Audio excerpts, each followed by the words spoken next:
May isang bagay na kailangang mawala sa Philadelphia 76ers kung gusto nilang maging tunay na championship team. At ayon mismo kay Tyrese Maxey, hindi ito talent, hindi rin ito experience, hindi rin ito scoring. Ang kailangang mawala ay ego. Dahil isipin ninyo ang roster ng Philadelphia ngayon. May reigning level superstar na si Joel Embiid. May explosive young star na si Tyrese Maxey. May championship caliber player na si Jaylen Brown. At ngayon, mayroon na rin silang LeBron James. 4 na pangalan na kayang maging pangunahing option sa isang NBA team. At iyon mismo ang maaaring maging pinakamalaking strength ng Philadelphia. Pero maaari rin itong maging pinakamalaking problema nila. Dahil kapag napakaraming stars ang nasa iisang locker room, hindi lang talent ang kailangang pagsamahin. Kailangan ding pagsamahin ang personalities, roles, touches, minutes, at higit sa lahat ang expectations. At tila alam na alam iyon ni Maxey. Nang tanungin siya kung napag-usapan na ba ng team kung sino ang magiging pangunahing option kapag kailangan nila ng game-winning shot, hindi niya pinili ang sarili niya. Hindi rin niya pinili sina Embiid, Brown o LeBron. Sa halip, sinabi niya na walang sino man sa team ang maaring magkaroon ng ego.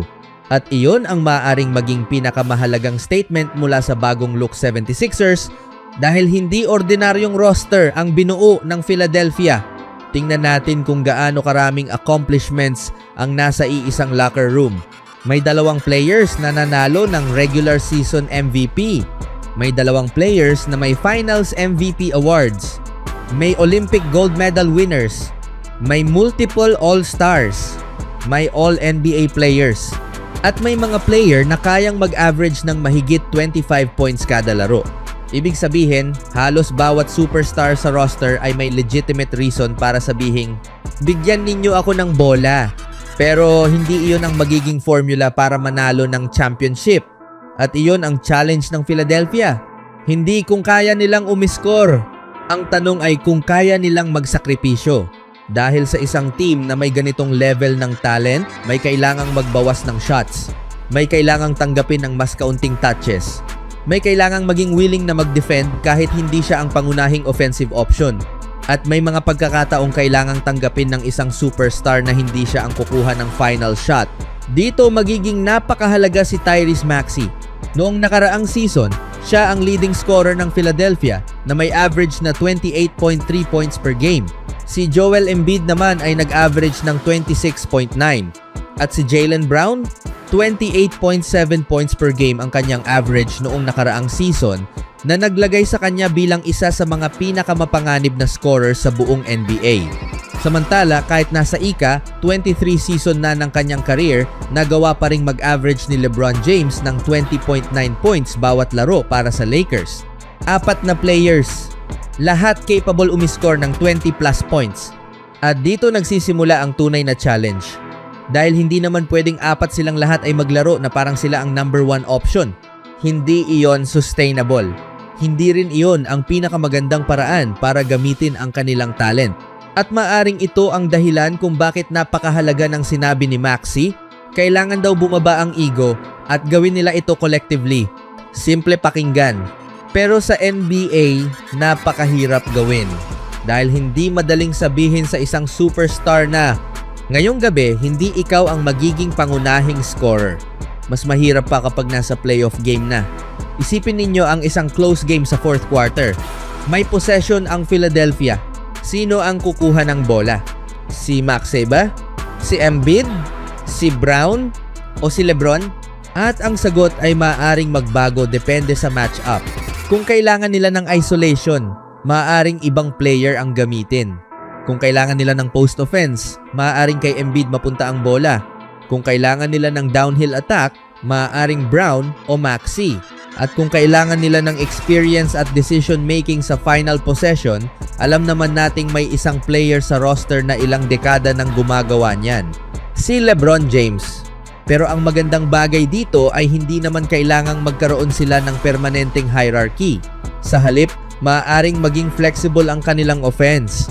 At iyon ang maaaring maging tunay na advantage ng 76ers dahil kapag hindi mo alam kung sino ang unang option, mas mahirap para sa kalaban na i-lockdown ang offense.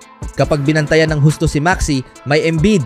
Kapag nag-double team kay Embiid, may shooters at slashers. Kapag sinubukang pigilan si Brown, may LeBron. At kapag nag-focus ang defense sa dalawang veteran stars, maaaring magkaroon ng pagkakataon si Maxey na umatake. Sa papel, napakaganda. Pero ang basketball ay hindi nilalaro sa papel. Kailangan nilang patunayan ito sa court. At may isa pang player na hindi natin dapat kalimutan, VJ Edgecombe.